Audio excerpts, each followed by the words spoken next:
네, 안녕하세요. 선목교회 성도님들, 청년부 담당 최진우 전도사입니다. 사순절이 어느덧 끝을 향하고 있습니다. 남은 기간 예수님의 고난을 기억하면서 그분의 사랑을 더욱더 느끼는 선목교회 성도님들 되시길 바랍니다. 2011년 3월 18일 목요일 큐티 방송을 시작하겠습니다. 제가 기도하고 시작하겠습니다. 내가 곧 길이요 진리요 생명이라고 말씀하신 예수님, 우리가 오직 당신을 통하여서만 하나님께로 갈 수 있다고 믿습니다. 오늘도 말씀하여 주시옵소서. 감사합니다. 예수님의 이름으로 기도합니다. 아멘. 네, 우리 함께 찬송하시겠습니다. 252장 나의 죄를 씻기는 함께 찬송하겠습니다. 나의 죄를 씻기는 예수의 피밖에 없네. 다시 정케 하기도 예수의 피밖에 없네. 예수의 흘린 피 나리게 하오니 귀하고 귀하다. 예수의 피밖에 없네. 나를 정케 하기는 예수의 피밖에 없네. 사죄하는 증거도 예수의 피밖에 없네. 예수의 흘린 피 나리게 하오니 귀하고 귀하다. 예수의 피밖에 없네. 나의 죄 속하기는 예수의 피밖에 없네. 나는 공로 없으니 예수의 피밖에 없네. 예수의 흘린 피 나리게 하오니 귀하고 귀하다. 예수의 피밖에 없네. 평안함과 소망은 예수의 피밖에 없네. 나의 의는 이것뿐 예수의 피밖에 없네. 예수의 흘린 피 나리게 하오니 귀하고 귀하다. 예수의 피밖에 없네. 영원토록 내 할 말 예수의 피밖에 없네. 나의 찬미 제목은 예수의 피밖에 없네. 예수의 흘린 피 나리게 하오니 귀하고 귀하다. 예수의 피밖에 없네. 네, 오늘 하나님께서 우리에게 주신 말씀은 요한복음 14장 1절에서 14절까지의 말씀입니다. 너희는 마음에 근심하지 말라. 하나님을 믿으니 또 나를 믿으라. 내 아버지 집에 거할 곳이 많도다. 그렇지 않으면 너희에게 일렀으리라. 내가 너희를 위하여 거처를 예비하러 가노니 가서 너희를 위하여 거처를 예비하면 내가 다시 와서 너희를 내게로 영접하여 나 있는 곳에 너희도 있게 하리라. 내가 어디로 가는지 그 길을 너희가 아느니라. 도마가 이르되 주여 주께서 어디로 가시는지 우리가 알지 못하거늘 그 길을 어찌 알겠사옵니까? 예수께서 이르시되 내가 곧 길이요 진리요 생명이니 나로 말미암지 않고는 아버지께로 올 자가 없느니라. 너희가 나를 알았더라면 내 아버지도 알았으리로다. 이제부터는 너희가 그를 알았고 또 보았느니라. 빌립이 이르되 주여 아버지를 우리에게 보여주시옵소서. 그리하면 족하겠나이다.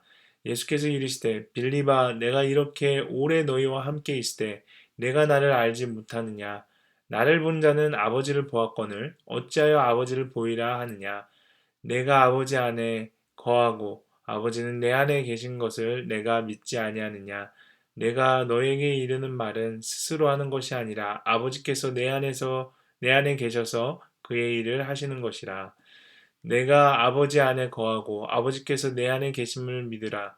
그렇지 못하겠거든 행하는 그 일로 말미암아 나를 믿으라. 내가 진실로 진실로 너에게 이르노니 나를 믿는 자는 내가 하는 일을 그도 할 것이요 또한 그보다 큰 일도 하리니 이는 내가 아버지께로 감이라. 너희가 내 이름으로 무엇을 구하든지 내가 행하리니 이는 아버지로 하여금 아들로 말미암아 영광을 받으시게 하려 함이라. 내 이름으로 무엇이든지 내게 구하면 내가 행하리라. 아멘. 네, 본문 설명을 하도록 하겠습니다.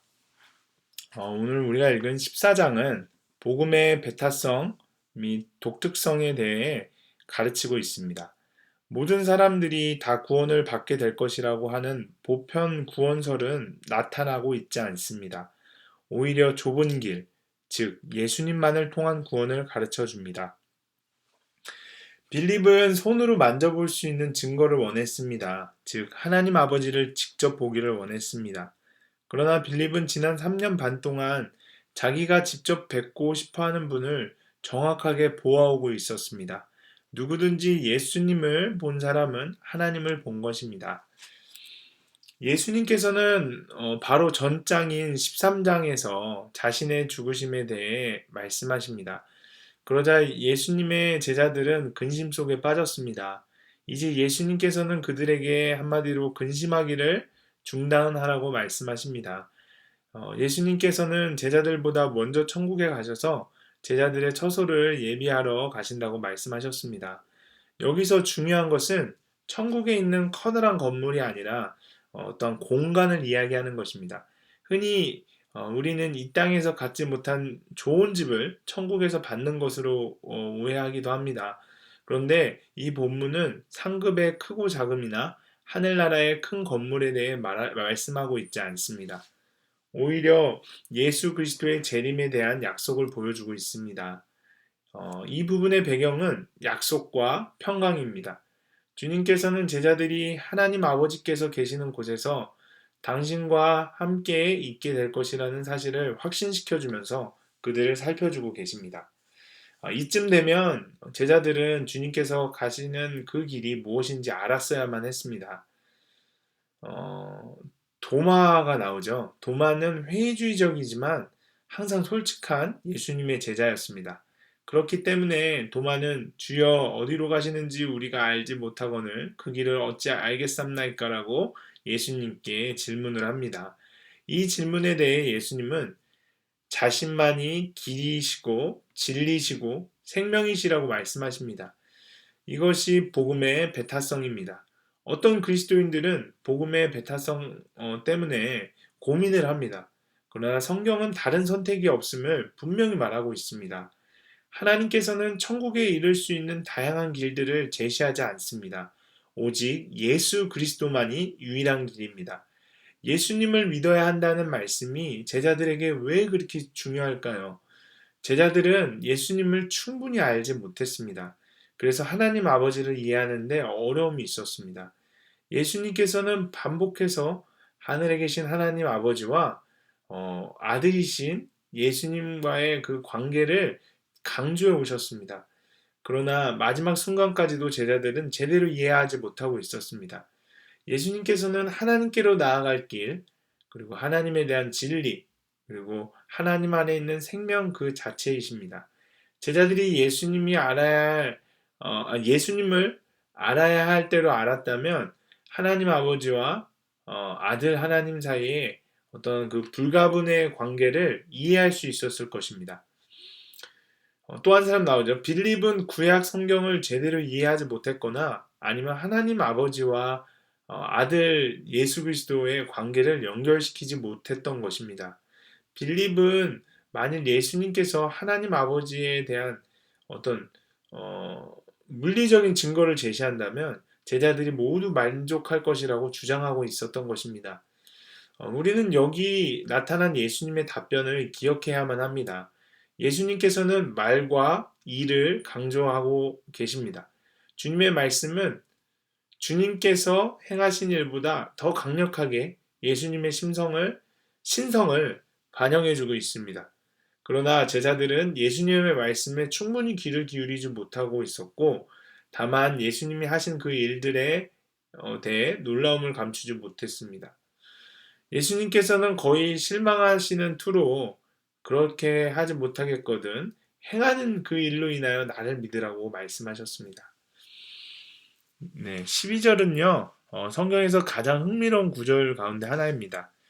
제자들이 예수님께서 하신 일보다 더 큰 일을 하게 될 것이라는 주님의 말씀에 많은 의견들이 있습니다. 그렇지만 가장 바른 해석은 예수님께서 말씀하신 그대로 문자 그대로 이해하는 것입니다. 예수님의 이 땅의 사역은 시간과 공간의 제약 속에 이루어졌습니다. 예수님은 3년 반 동안 그것도 팔레스타인 지방을 벗어나지 않고 하나님 아버지를 섬기셨습니다. 반면 예수님의 제자들은 어땠나요? 우리가 사도행전에서 보는 바와 같이 지역적으로나 그들이 사역했던 사람들의 어떤 수의 면에서도 어, 엄청나게 예수님과 비교해도 이렇게 훨씬 더 큰 것을 볼 수 있습니다. 또한 그 사역에 지속되는 영향력을 고려했을 때 확실히 그 제자들은 예수님보다 더 큰 사역을 감당했던 것입니다. 마지막 13절에서 14절은 기도의 목적에 먼저 초점을 맞추는 아주 중요한 기도에 관한 약속입니다. 예수님께서 영광을 아버지께 돌리기 위해 기도에 응답하십니다. 그러므로 우리의 기도는 이 목적을 향해 방향 조정이 이루어져야 합니다. 무엇이든지 예수님의 이름으로 구하라고 이야기하십니다.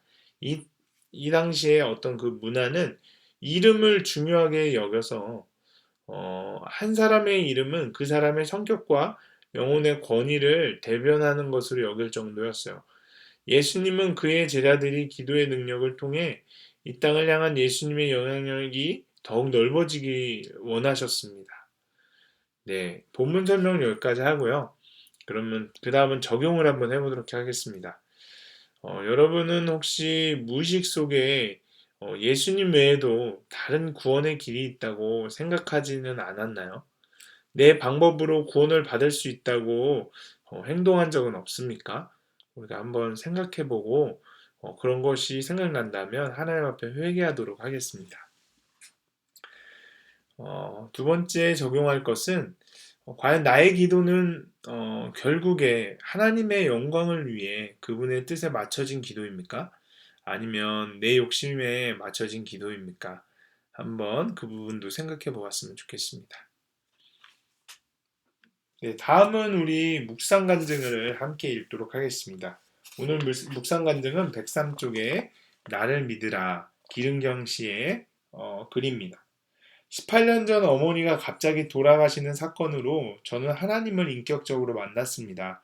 그리고 제게 주신 상황을 인정하고 허락하신 자리에서 사명을 깨달으며 가겠다고 매일 말씀을 통해 고백하면서 나름대로 신앙생활을 잘하고 있다고 여겼습니다. 내가 아버지 안에 거하고 아버지께서 내 안에 계심을 믿으라는 말씀처럼 그날그날 큐티와 예배를 통해 주시는 말씀으로 공동체에 저의 길을 묻고 왔기에 하나님을 신뢰한다고 생각했습니다. 그런데 요즘 저는 앞으로 어떻게 살아가야 할지 걱정과 근심이 많습니다. 2년 전 아버지가 돌아가신 후 배다른 여동생이 저희 3남매의 상속 재산 분할 청구 소송을 했습니다. 1년 넘게 소송에 시달리다가 얼마 전 사건이 마무리되어 배다른 여동생에게 상속분을 현금으로 지급해야 하는 입장이 되었습니다. 하지만 부동산 처분이 어려워 대출을 받아 부족한 현금을 마련해야 하는 상황이 되자 이제껏 살면서 빚을 져본 적 없는 저는 이 일을 감당하기가 어려웠습니다. 어떻게 해결해야 할지 막막하고 앞으로 힘들게 살게 될지도 모른다는 생각에 잠이 오지 않았습니다.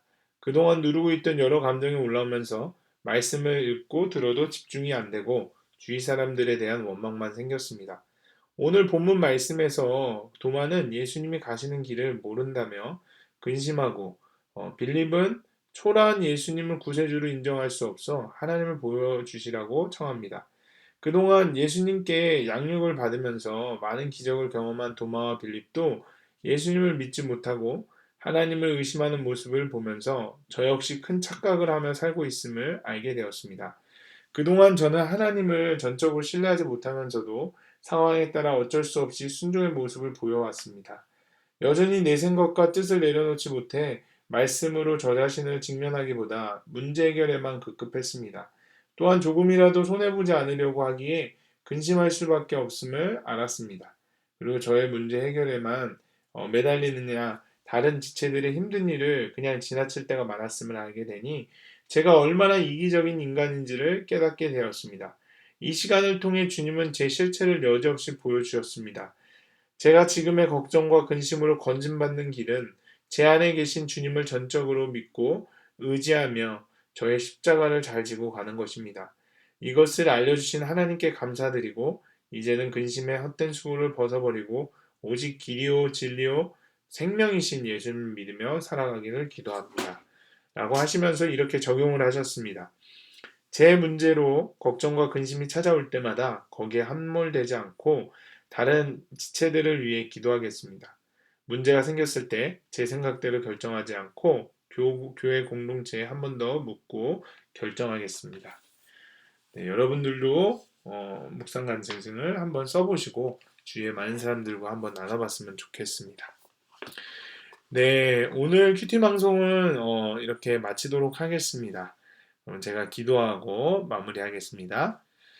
예수님이 그렇게 자신이 하나님의 아들이심을 알려주셨음에도 그것을 이해하지 못한 제자들처럼 우리 또한 예수님께서 어떤 분이신지 모르지 않게 하시고 오직 하나님께로 갈 수 있는 길이 당신 한 분뿐임을 기억하게 하소서.